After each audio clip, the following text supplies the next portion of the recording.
Hello everyone! In this video, I am going to talk about one of the weight loss medications, Phentermine. People who are overweight may have various lifestyle complications. Excess body weight often indicates body fatness, which can be estimated by calculating the body mass index. It is a simple ratio of weight to square of height, which indicates the weight of the person per unit square of height. When BMI is greater than 25 kilograms per square meter, it is considered overweight. When this value is too high, greater than 30 kilograms per square meter, then they are considered obese. In such conditions, Phentermine can be given, which is one of the weight loss medications used for short-term periods.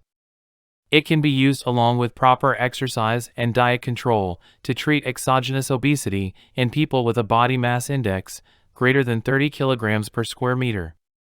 This drug is intended only for short-term treatment of obesity due to the more systemic complications of long-term use.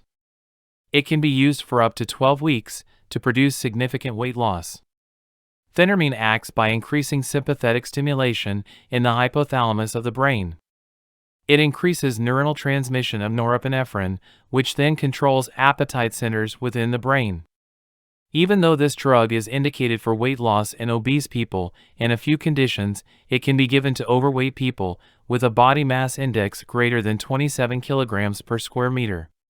Normally, these people do not require any medication, and excess body weight can be controlled with a well-designed diet and proper exercise. But if any risk factors are associated with overweight, they need treatment with medications like Phentermine.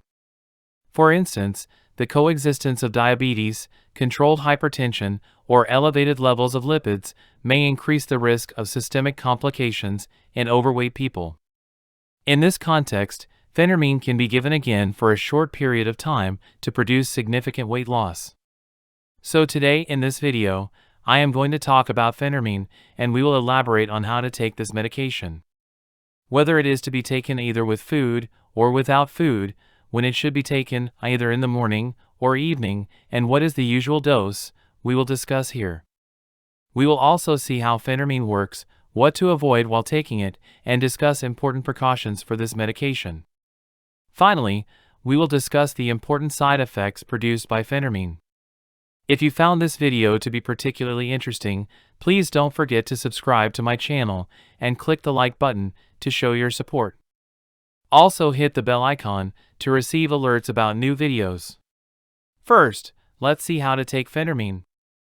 Phentermine is a base, and it is available as a hydrochloride salt. Since this drug increases sympathetic stimulation, it should be started at the lowest dose possible.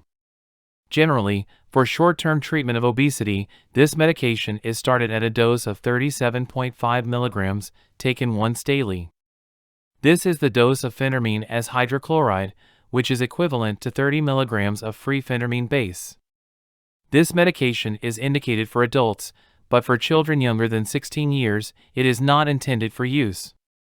For a few people who can't tolerate side effects, at such a full dose of Phentermine hydrochloride, half of the dose is given at 18.75 milligrams, taken once daily. Sometimes, the full dose can also be split into two half doses, given twice daily. One of the important things about Phentermine is that it is chemically related to amphetamine, one of the CNS stimulants.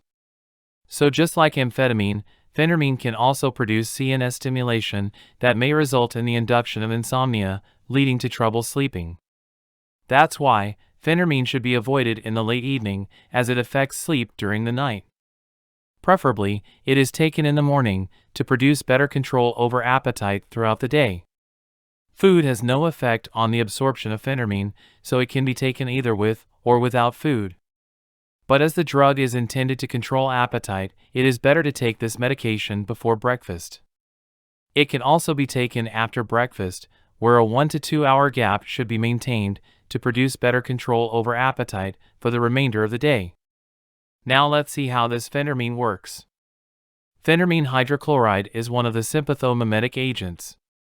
This drug acts on adrenergic neurons that promote the release of norepinephrine within the hypothalamus.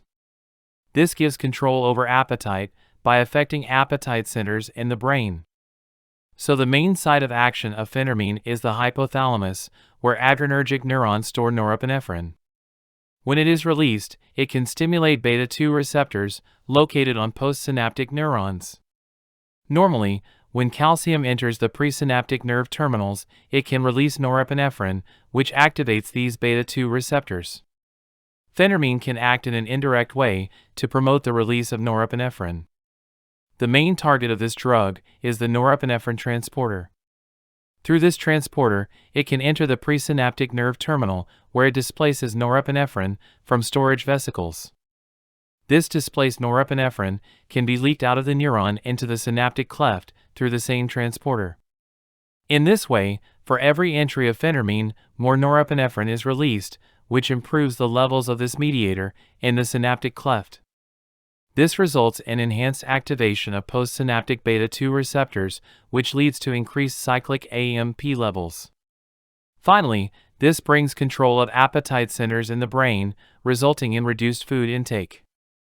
In this way, phentermine can control appetite for a short period of time in people with excess body weight. Now let's see the precautions for phentermine. As we have discussed earlier, phentermine increases sympathetic stimulation in the brain, which has various effects on systemic organs. One of the primary effects is observed on the brain itself, altering its function and causing a reduction in sleep induction. Another major action can be observed in the heart, where raised sympathetic discharge can stimulate this organ. This may result in an increase in heart rate and cardiac work.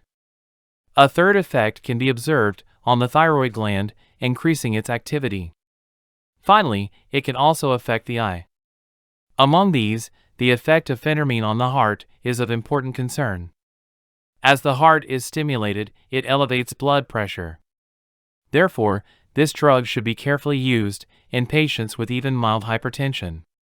The next important effect of phentermine is its function in the brain.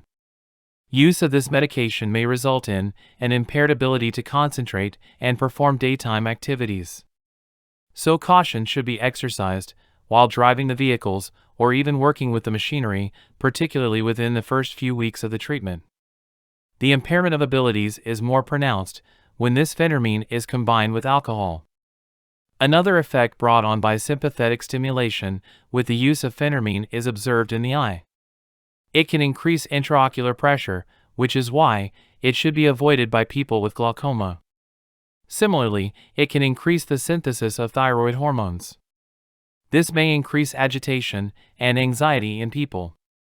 Specifically, phentermine is contraindicated in the presence of hyperthyroidism. It is recommended that phentermine not be combined with other weight loss medications to avoid any serious complications. For instance, it should not be combined with other anorectic agents like fenfluramine or its dextroisomer, dexfenfluramine. This combination may result in a serious complication, causing primary pulmonary hypertension. In this condition, pulmonary blood pressure is increased due to the narrowing of arteries in the lungs. Similarly, combination therapy can produce another serious complication, valvulopathy. It is a cardiac valvular disease that impairs the function of the heart. That's why phentermine should never be combined with other weight loss medications, especially amphetamine derivatives. Instead, it is used as monotherapy for short-term periods. Fortunately, it can be combined with the anti-epileptic agent topiramate, which augments appetite suppression. Now let's focus on the adverse effects of phentermine. Common side effects produced by this drug mainly include palpitations. You can sense the racing heartbeat and sometimes feel like a few of the heartbeats are skipped or stopped. Elevated blood pressure is again commonly observed. These adverse effects are also associated with an increase in heart rate. All these effects of phentermine are due to stimulation of the sympathetic system. It can also produce central side effects like insomnia, leading to trouble sleeping. This effect of phentermine is due to its stimulatory effects on the brain, just like amphetamine. It can also produce dizziness, a state of unsteadiness, or lightheadedness. It is also associated with restlessness due to central stimulation. Psychotic symptoms like delusions may also be observed, leading to abnormal thoughts and false beliefs. Other common side effects include abdominal pain, dry mouth, headaches, and a change in libido or reduced sexual desire can also be observed. Finally, let's see the chemical form of phentermine. Phentermine has a simple phenyl ring, which is further attached to a tertiary alkyl group. At the terminal, it is linked to the amine group. So simply put, phentermine is a phenyl tertiary amine. We can derive the name phentermine from these three groups. Structurally, phentermine is similar to amphetamine. That concludes our discussion of phentermine. Thank you for joining me today to learn about this medication. I hope this video provides valuable insights into how this medication works. Don't forget to subscribe for more informative content and remember to consult your healthcare professional for personalized advice. Stay healthy and take care.